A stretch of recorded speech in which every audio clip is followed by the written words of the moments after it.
ನಂತರ ಜನ ಇವತ್ತು ನೋಡ್ರಿ ಪಶ್ಚಿಮ ಬಂಗಾಳ ತಮಿಳುನಾಡು ಎಲ್ಲ ಕಡೆ ಈ SIR ಮಾಡ್ಲಾಕತ್ತಾನ ಇರೋದು.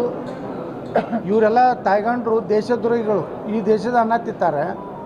ಪಾಕಿಸ್ತಾನ ಬಾಂಗ್ಲಾದೇಶ ಪರವಾಗಿ ಇವತ್ತು ಇಲ್ಲಿ ಉಗ್ರ ಚಟುವಟಿಕೆಗಳಿಗೆ ಎಲ್ಲ ಸಪೋರ್ಟ್ ಮಾಡ್ತಾರೆ. ರೋಹಿಂಗ್ಯಾಗಳು ಇದು ನಮ್ಮ ದೇಶಕ್ಕೆ ನಮ್ಮ ಸನಾತನ ಧರ್ಮಕ್ಕೆ ಭಾಳ ದೊಡ್ಡ ಕೂತಿದೆ. ಅದಕ್ಕೆ ಇವ್ರನ್ನ ಎಲ್ಲ ಕಡೆ ಎಲ್ಲೆಲ್ಲದಾರೆ ಇವ್ರನ್ನ ಹೊರಗೆ ಹಾಕೋದು ಕೆಲಸ ಆಗಲೇಬೇಕು. ಅದಕ್ಕೆ ಇವತ್ತು ಬೆಂಗಳೂರಿನಲ್ಲಿ ಬರೀ ಜಮೀರ್ ಅಹ್ಮದ್ ಖಾನ್ ಕ್ಷೇತ್ರದಲ್ಲಿ ಸುಮಾರು 15-20 ಜನ ಬಾಂಗ್ಲಾಗಳದಾರ. ಇವರೆಲ್ಲ ಹೆಂಗೆ ಆರಿಸಿ ಬರ್ತಾರಂದರೆ ಇದೇ ಕಾರಣದಿಂದ ನಮ್ಮ ಹಿಂದೂಗಳು ಹೋಗಿ ಓಟ್ ಹಾಕೋದಿಲ್ಲ. ಇವೆಲ್ಲ ಫೇಕ್.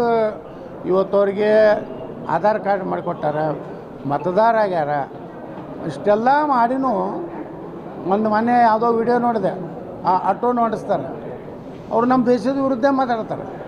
ಅಂಥ ಕಾಲದಲ್ಲಿ ಇದನ್ನೆಲ್ಲ ಸ್ಕ್ರೀನಿಂಗ್ ಮಾಡಿ ಈಗ ಹೆಂಗೆ ಅಸ್ಸಾಮದಲ್ಲಿ ಕ್ಲೀನ್ ಮಾಡ್ಲಿಕ್ಕತ್ತಾರಲ್ಲ, ಪೂರ್ತಿ ಅಸ್ಸಾಮದಲ್ಲಿ ಎಲ್ಲ ಪಶ್ಚಿಮ ಬಂಗಾಳದಲ್ಲಿ ಎಲ್ಲ ಬಾಂಗ್ಲಾದೇಶನ ಹೊರಗೆ ಹಾಕ್ಲಕ್ಕತ್ತಾರಲ್ಲ, ಹಂಗೆ ಕರ್ನಾಟಕದಲ್ಲಿ ಆಪರೇಷನ್ ಅವಶ್ಯ ಇದೆ.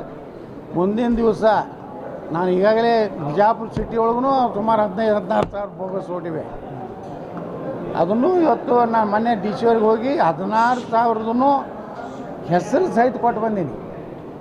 ಅವ್ರೇನು ಹೇಳಿದ್ರು DC ಅವ್ರು, ಇಲ್ಲ ಸರ್ ಇನ್ನೊಂದು ತಿಂಗಳಲ್ಲಿ ನಾವು SIR ಚಾಲೂ ಮಾಡ್ತೀವಿ, ಅದರಲ್ಲಿ ತಾನೇ ಕ್ಲೀನಪ್ ಆಗ್ತದೆ ಅಂತ ಹೇಳಿದ್ದಾರೆ.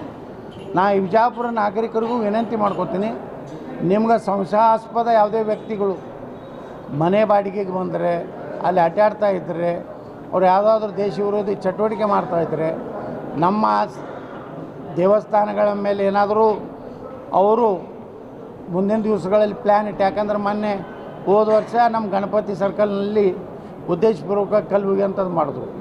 ಈ ರೀತಿ ಏನು ಅದಾರ ಅದು ನಮ್ಮ ನಾಗರಿಕರು. ನಿಮ್ಗೆ ಧೈರ್ಯ ಇರಲಿಲ್ಲ ಅಂದರೂ ನಮ್ಮ ಏನು MLA ಆಫೀಸದು ವಾಟ್ಸಪ್ ಇದೆ, ವಾಟ್ಸಪ್ಪಿಗೆ ನೀವು ಎಲ್ಲೆಲ್ಲಿ ಸಮಸ್ಯೆ ಇದೆ ಅಂಥದ್ದು ಮಾಹಿತಿ ಕೊಟ್ಟರೆ ನಾವು ಅದನ್ನು ಸರಿಯಾದಂಥ ನಮ್ಮ ಪೊಲೀಸ್ ಇಲಾಖೆಗೆ ತಿಳಿಸಿ ಅಂಥವ್ರನ್ನೆಲ್ಲ ಐಡೆಂಟಿಫಿಕೇಷನ್ ಮಾಡಿ ನಾವು ಹೊರಗೆ ಹಾಕಲೇಬೇಕು.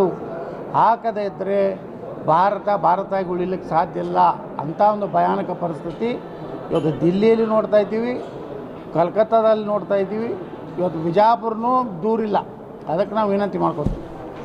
ಸರ್ ಬೆಂಗಳೂರು